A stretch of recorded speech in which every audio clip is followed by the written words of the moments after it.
father worked on the railways. My mother came from a poor farming family. I was their only child. We had a typical flat in working-class Hamburg. Factories were all around us, smoke and noise.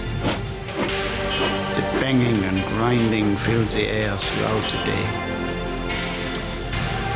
But it was music to our ears, the music of life itself.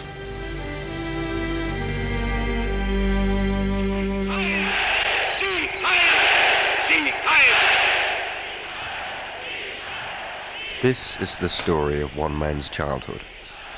10 years old when the Nazis came to power, like so many children in Germany, Henry Mettelmann learned to live, to fight, if necessary to die, for Adolf Hitler.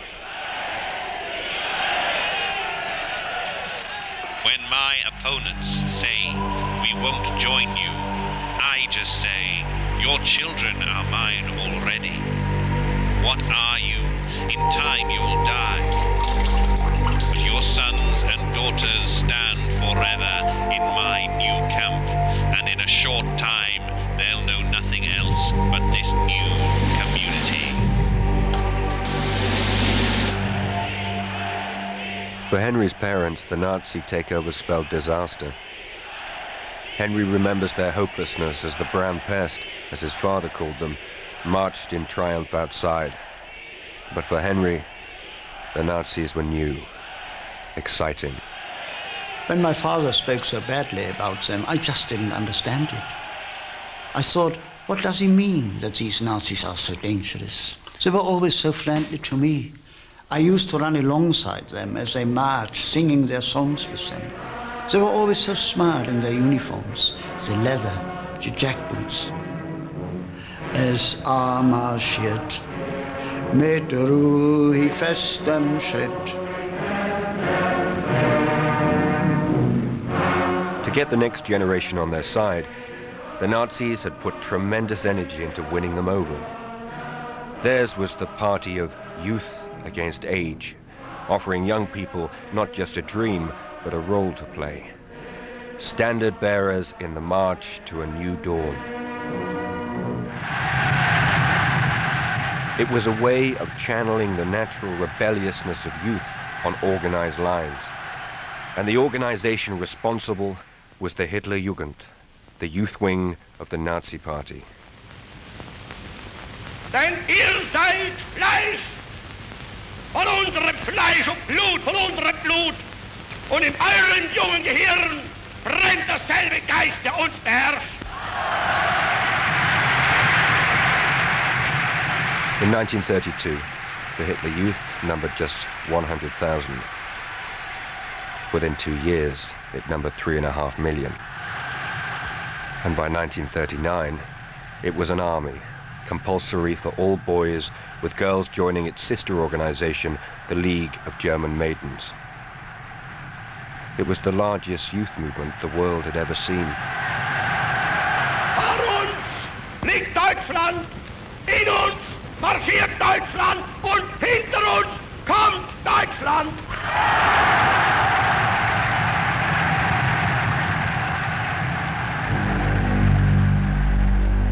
Henry's first contact with the Hitler Youth came in the summer of '33. Like many of his friends, he'd joined a youth club, the Church Scouts. They met at the parish hall for songs and competitions. But one day, they turned up to find Hitler Youth boys there to teach them drill. Henry was secretly delighted, but telling his father wasn't easy. He hadn't wanted me in the Scouts in the first place, a Christian youth organization. He was a down-to-earth working man and didn't want his only son brainwashed by anyone. But to see me sucked up into the Hitler Youth, that really hurt him. And when I told him, "You must buy me a uniform. They told me to tell you. A brown shirt before the next meeting." He just laughed. He said, Know how a bull hates a red rag when it's waved in front of it? Well, that's what a brown rag does to me. I will never waste good money on a brown shirt for my boy. So what do I tell them? Tell them. Tell them on my pay If I spend my money on a brown shirt, then we don't eat. They'll just have to accept that.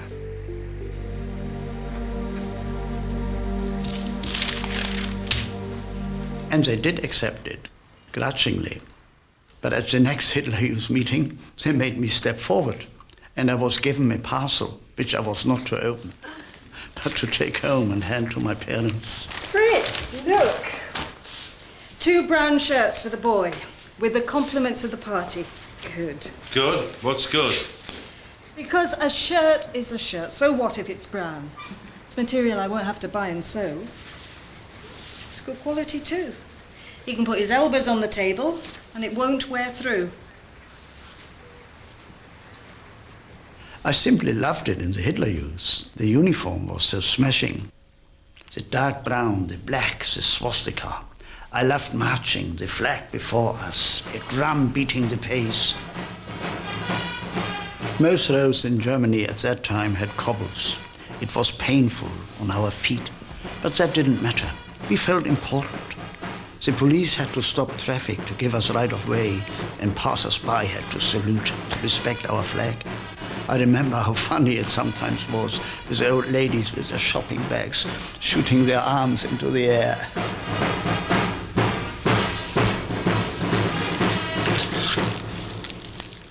As with many German children, the Hitler Youth became the single most important influence in Henry's life. His group met after school and all day Saturday. Plenty of sport, with the emphasis on teamwork. And training in useful skills. Signaling, fixing bikes, collecting waste and scrap metal.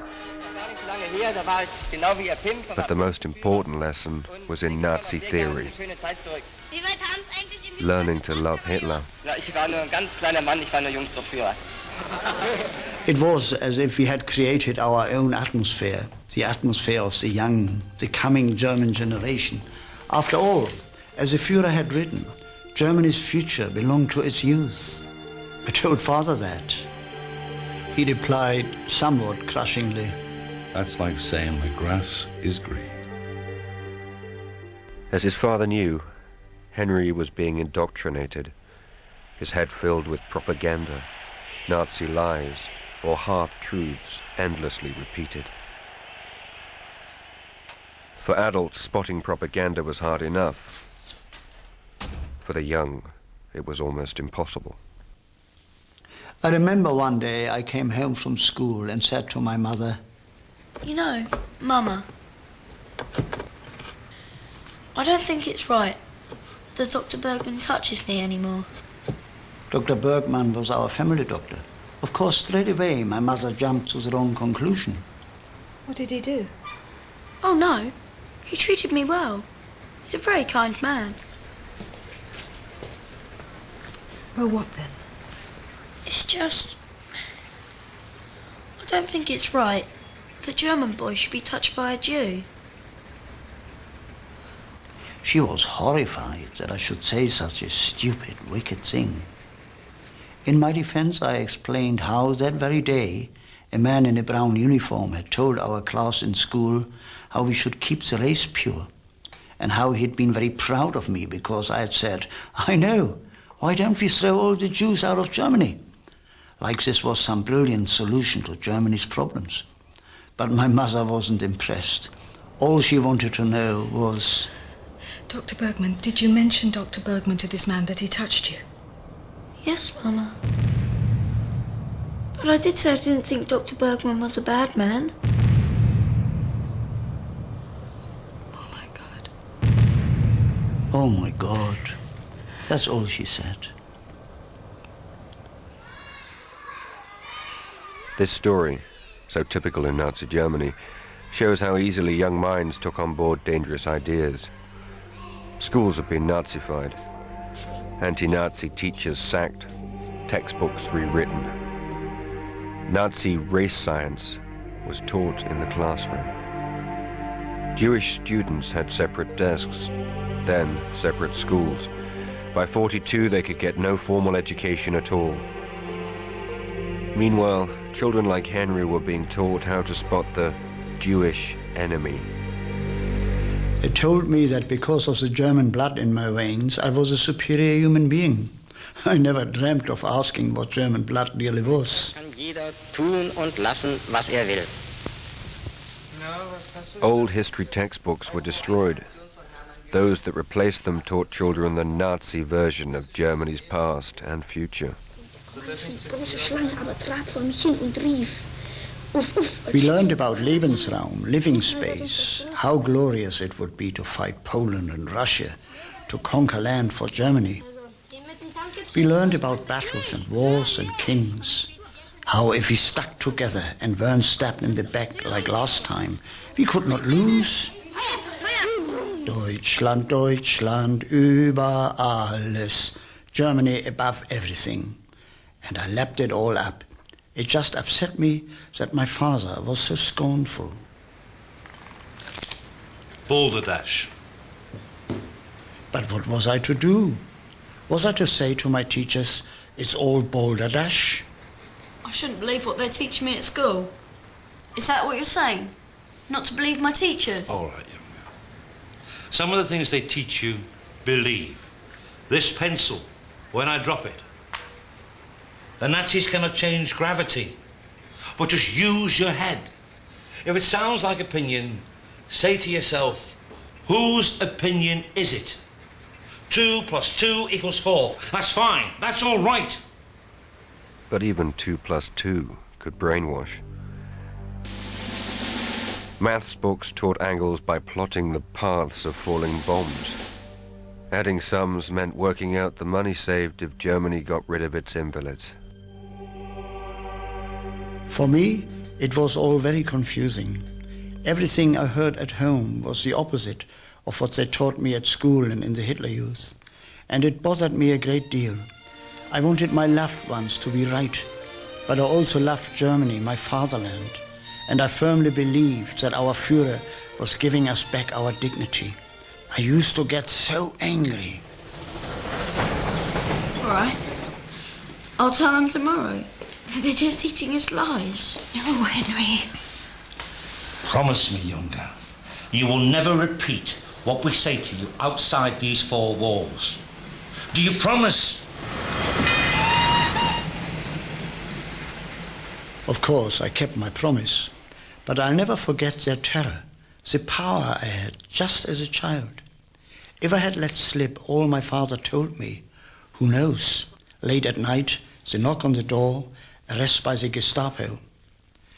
We were encouraged in our Hitler Youth meetings to tell tales if we ever heard grown-ups talk against Hitler, against the regime.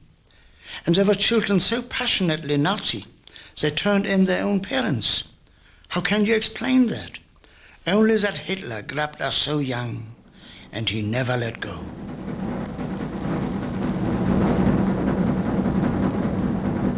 How many children escaped indoctrination? It's impossible to know.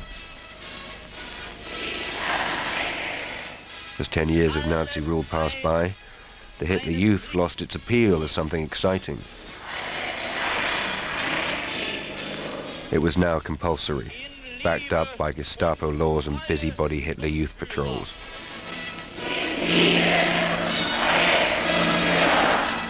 More and more, the rebellious thing was to refuse to join.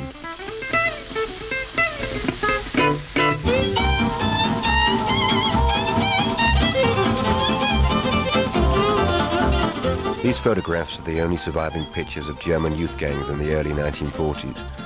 The Edelweiss Pirates, the Texas Band, the Navajos. They beat up Nazi officials, wrote graffiti on walls, but mostly they just hung out and listened to American jazz. Their casual, fun-loving attitude made a mockery of Nazi control. They dance outrageously. They call it swing. Sometimes 2 boys with 1 girl, sometimes all together in a wild circle. Girls wear lipstick and paint their nails. It's monstrous.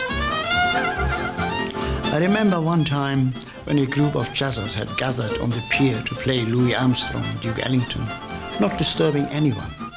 but Jas was un-German. And so the self-important Hitler Youth leader marches up and orders them to stop this Jewish nonsense. But the Jasses stripped his clothes off, stuffed the most disgusting things into his mouth, I will not say what, and they chucked him in the river by the sewage outflow. The whole thing took no more than a few minutes. The government hit back. Curfews were ordered to stop young people visiting bars after 9 o'clock. Hanging round and smoking in public were banned. Forced labor for those that broke the rules, or death. This photo shows the fate of 12 young Edelweiss pirates caught in Cologne in '44.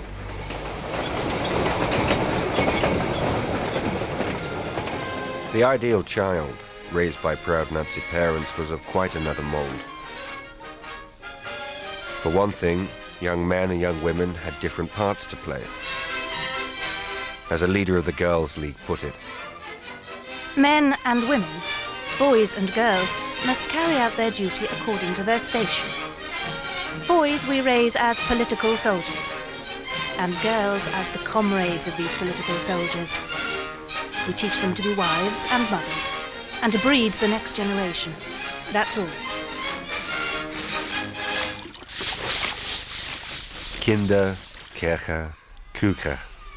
Children, church, and kitchen. Girls in Nazi Germany weren't encouraged to have ambitions beyond the home. In the Girls' League, they learned cooking, making beds, childcare.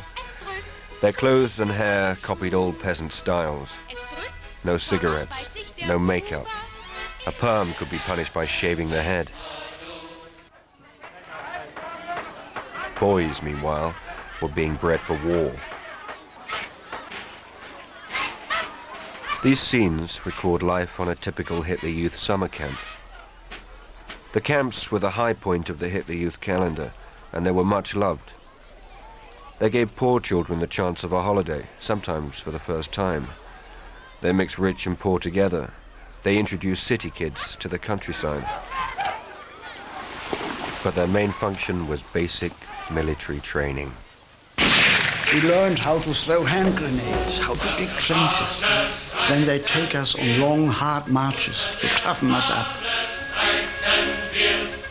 If anyone fell, they'd shout till they wobbled onto their feet again. They would divide us into two groups, the blues and the reds. One group to defend a position, the other to attack it.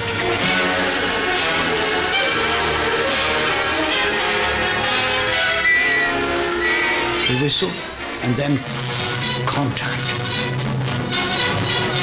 Noise, bloody noses, twisted arms, shrieks of pain.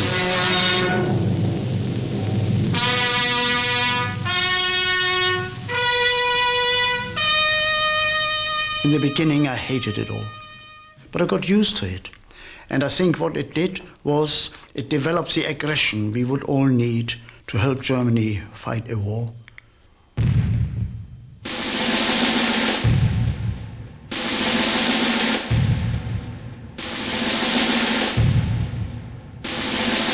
Some historians argue Hitler wanted war from the start. The way he delighted Germans by snubbing the Treaty of Versailles, rearming and reclaiming peacefully land lost to Germany in 1919. The Saar, the Rhineland, Austria in 1938, and the Sudetenland in western Czechoslovakia.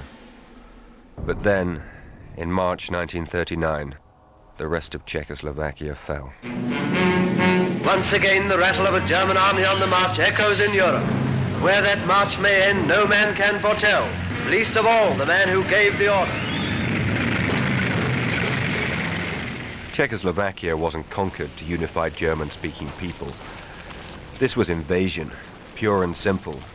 The first of many invasions to create Lebensraum, living space, for Hitler's master race.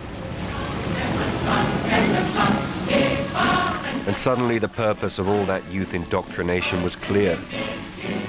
In just 6 years, Hitler had turned boys like Henry into soldiers strong enough and committed enough to wage a war of aggression.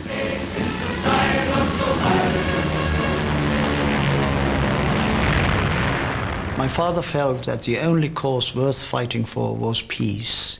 He had fought in the First World War. To him, it had been a senseless slaughter of millions of young men, and he felt it almost a holy duty to save me from experiencing such horror. But no, I didn't see it like that at all. And if I was to die on a battlefield, well, that would be glorious, protecting my mother and father from our enemies. Such a death would be tremendous.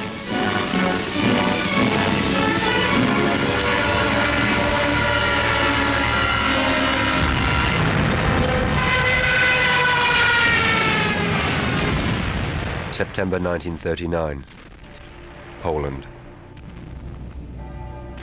German aggression kickstarts the Second World War.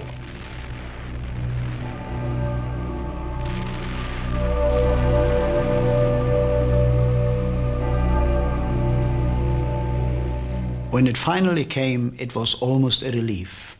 The air clearing after so much uncertainty. Our future was now in the open. Hitler himself said as much.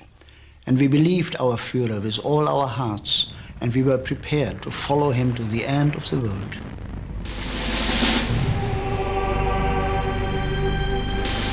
Henry Mettelmann himself was drafted in 1941. Few in his company of 200 men were over 20 years old, and all were ex-Hitler youth. They saw their journey east as a great adventure.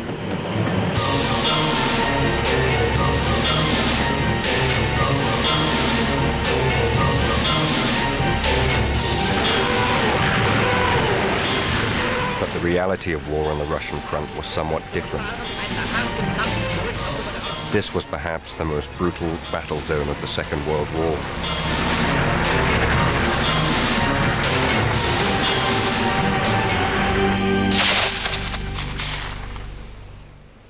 Nine out of every 10 German casualties fell here.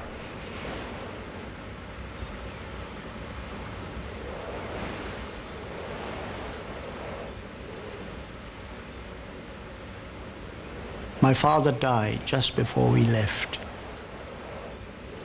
On his deathbed, he told me, "Remember, the enemy soldiers you'll be fighting will be just working men like you, force-fed the same slogans, fooled into the same false dreams." I just humored him. Later I came to realize the truth of his words.